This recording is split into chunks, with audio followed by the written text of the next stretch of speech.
Versailles, 1682. The grandest address in Europe, and by most accounts, one of the worst-smelling places on the continent. Louis XIV, the Sun King, has just relocated the entire French court to his masterpiece. What was once his father's modest hunting lodge is now the largest royal residence ever built. Its gardens unfold toward the horizon in geometric perfection. The hall of mirrors catches light and throws it back 1,000 times over, turning afternoon into theater. Every surface whispers the same message. This is the center of the world.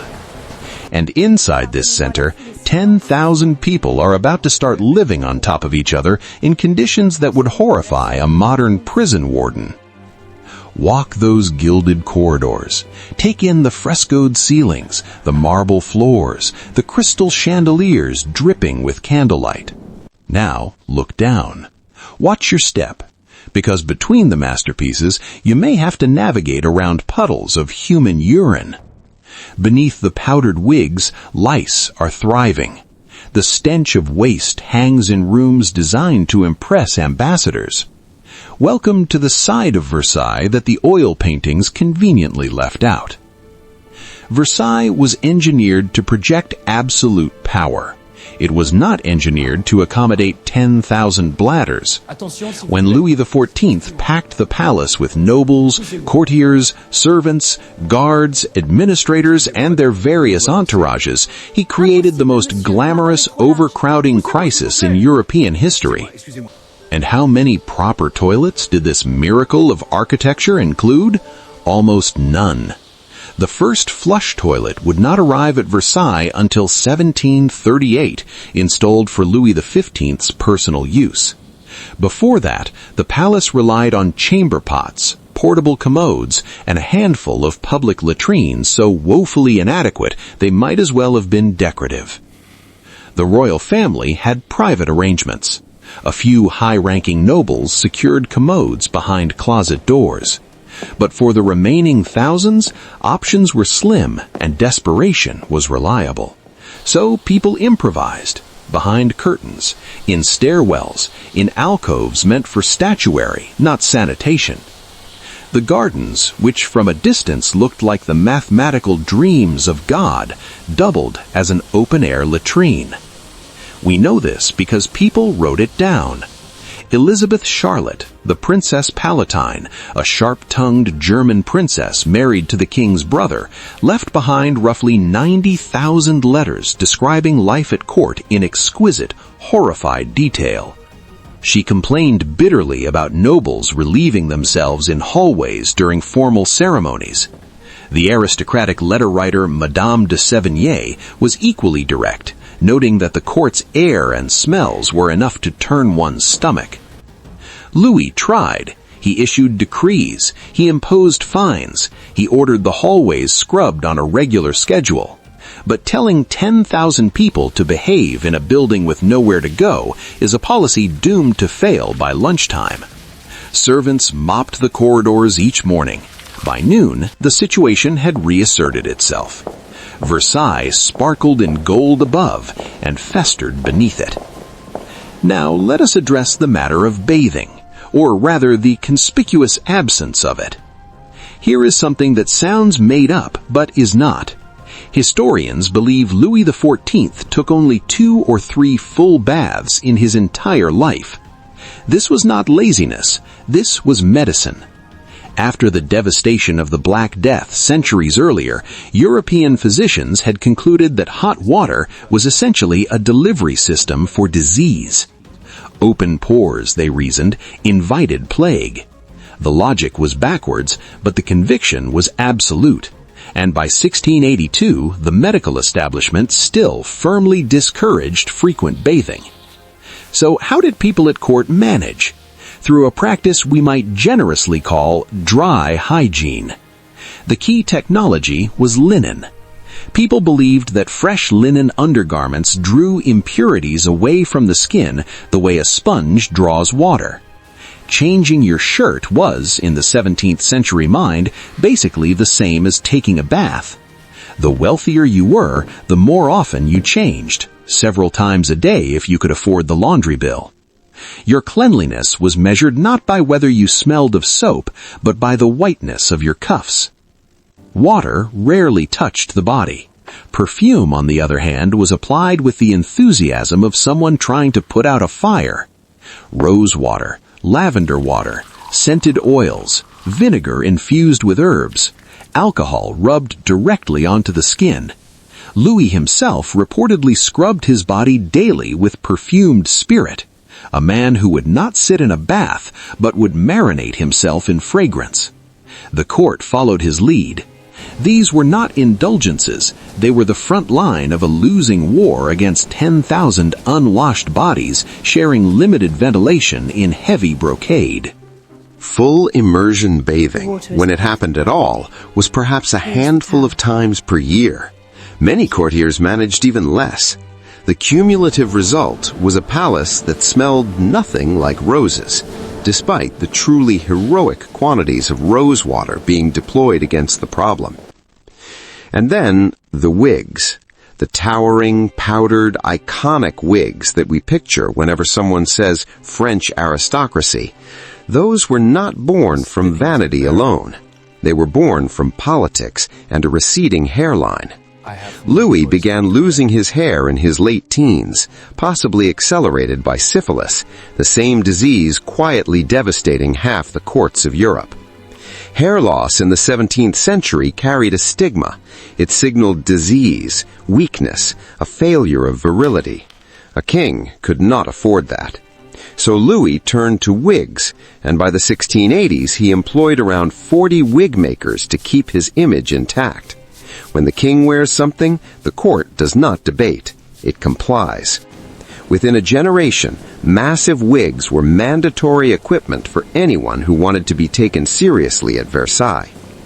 The finest were built from human hair, up to 10 heads worth for a single wig. Lesser versions used horsehair, goat hair, or plant fibers. They were powdered with starch or flour to achieve the signature ghostly pallor, then scented to make them bearable. Some rose half a meter above the wearer's head. They were engineering projects as much as fashion statements. But here is the detail the portraits leave out. Those wigs were warm, dense, rarely cleaned, and worn day after day. They were, in other words, ideal housing for lice, and lice took full advantage. According to French social historians, infestation was not scandal, it was routine. Courtiers carried ornate little scratching sticks called grattoirs, decorated with jewels and designed to slide beneath the wig without dislodging it. Some women wore tiny traps woven into their elaborate hairstyles. Washing a wig risked destroying it. These were expensive objects, and water was their enemy. So they were worn until the smell or the crawling became truly intolerable, and then replaced, if one had the means. Fashion layered over infestation, glamour built on a foundation of itching. Now, let us step into the banquet hall, where the spectacle of Versailles reached its most theatrical and its most deceptive. The feasts were legendary, multi-course extravaganzas of roasted game, sculpted pastries, sugared fruits arranged into architectural fantasies, tables blazing with silver and crystal. Food at Versailles was not nourishment, it was statecraft. But the kitchens sat far from the dining halls deliberately. The heat and smell of cooking were considered beneath aristocratic sensibilities. So dishes made long journeys down cold stone corridors before reaching the royal table. In winter, food arrived lukewarm at best. There was of course no refrigeration. Meat turned, fish soured. Cooks compensated with aggressive seasoning, thick sauces, wine reductions, enough spice to disguise whatever was beginning to happen underneath. Preservation methods like salting and smoking existed, but freshness was a gamble, and the house often won. Medical records from the royal archives tell the rest of the story. Digestive complaints were endemic among courtiers: cramps, vomiting, fevers that we would now straightforwardly diagnose as food poisoning. And the method of eating made matters worse. Forks had only recently arrived in France, and many nobles still considered them an affectation. You ate with your hands, hands that had touched wigs, door handles, animals, fabric, chamber pots, other people's hands. Dishes were communal. Multiple fingers reached into the same platters. Etiquette manuals politely recommended fresh napkins between courses. Reality politely ignored the recommendation. Even the water was suspect. Much of the region's supply was contaminated by human and animal waste. The widespread preference for wine and cider was not indulgence, it was survival. Fermented drinks were simply less likely to kill you. Consider for a moment privacy. At Versailles, there was almost none. Rooms did not have hallways connecting them. They connected directly to each other, one opening into the next like a chain. To reach your own quarters, you might pass through 3 other people's. Servants moved through every room at every hour. Even the king's most intimate rituals, waking, dressing, eating, praying, were performed before an audience of courtiers who jostled for the privilege of watching. Handing the king his shirt in the morning was not a chore, it was a political promotion. Servants, meanwhile, slept wherever space permitted: windowless closets, corridors, makeshift pallets tucked under staircases. Heating was inadequate across the board. The fireplaces were grand, but the rooms had soaring ceilings and thick stone walls that swallowed warmth as fast as it was produced. Visitors recorded that water froze in pitchers overnight during winter. And remember, still no plumbing. If nature called at 3 in the morning, you used a chamber pot, if you were lucky enough to own one. Come dawn, servants emptied them into courtyards, gardens, and drains. Over decades, wooden floors absorbed what spilled. Fabrics soaked up odor. Perfume was sprayed on corridors, curtains, furniture, not as luxury, but as infrastructure. Fragrance was the palace's immune system. And yet, the palace's actual immune system was failing. Skin infections ran rampant, rashes, sores, parasites breeding in every fold of unwashed fabric. Without antibiotics, a minor scratch could become a death sentence. Waterborne illnesses circulated freely: dysentery, typhoid-like fevers, recurring intestinal disease. Syphilis was rampant across every court in Europe, progressing silently through stages that ended in blindness, madness, and death. Smallpox swept through noble households periodically, killing roughly 1 in 3 and scarring most who survived. And the medicine? Court physicians relied overwhelmingly on bloodletting. Fever? Bleed the patient. Headache? Bleed the patient. Stomach trouble? Bleed the patient, then administer an enema. Louis XIV himself reportedly endured over 2,000 enemas during his lifetime, sometimes receiving courtiers mid-procedure.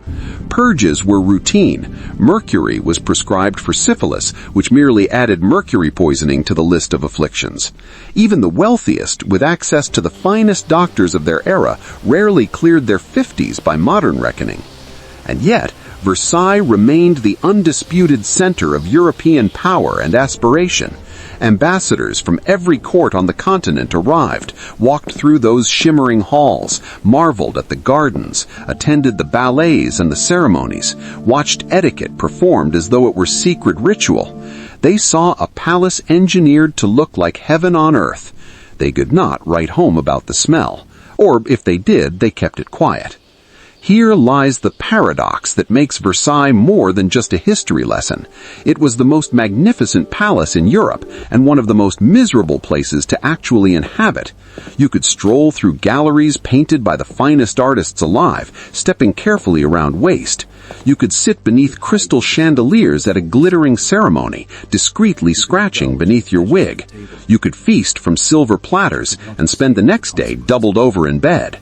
And still, the courtiers fought to be here, competed, schemed, bankrupted themselves for the privilege of sleeping in a freezing closet near the king, because proximity to Louis was proximity to power, and power outranked comfort every time. Status beat hygiene, spectacle beat sanitation, appearance beat function. That equation is older than Versailles. It may be older than civilization. Louis XIV, absolute monarch, center of this entire performance, lived in the finest rooms the palace offered. He had access to the best physicians his century could produce, and he still lived in a building without working plumbing, without reliable heating, and without a single medical treatment that would pass a modern clinical trial. Absolute power did not buy him a toilet. It did not save him from lice or mercury or 2,000 enemas. Grandeur and misery shared the same address. The next time a period film shows you silk gowns sweeping across polished marble, powdered wigs catching candlelight, ballrooms glowing like something from a dream, remember what the camera is politely omitting. Behind every elegant wig, an unwashed scalp. Behind every velvet curtain, possibly something far less cinematic. Behind every radiant smile, teeth rotting quietly without the intervention of modern dentistry.